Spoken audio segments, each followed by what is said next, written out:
तर मंडळी नमस्कार, तुमचं स्वागत आहे माझ्या नवीन शॉप्समध्ये. तर मी ना आज आपल्या संध्याकाळच्या नाश्त्याला काहीतरी टेस्टी असं बनवते.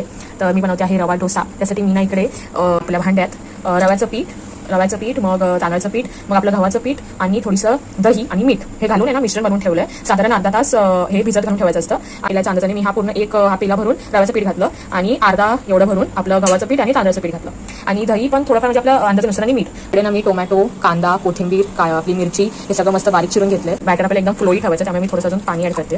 जिरं टाकणार आहे, काळी मिरी. असा पॅन वापरते, कुठलाही पॅन आपण वापरू शकतो. तर तवा आपला तापला इकडे, आपण हे टाकूया आता. जे दिसतं ना ब्राऊन लेअर अशी आली ना की समजायचं की तो झाले त्या साईडने आणि मग पलटे मारायचे. आता आपण काढूया आणि हा मस्त क्रिस्पी असे आपले रवा डोसा तयार आहे. आपण हे टोमॅटो सॉस, शेजवान सॉस किंवा मग दही हे सोबत पण खाऊ शकतो. चला या खायला.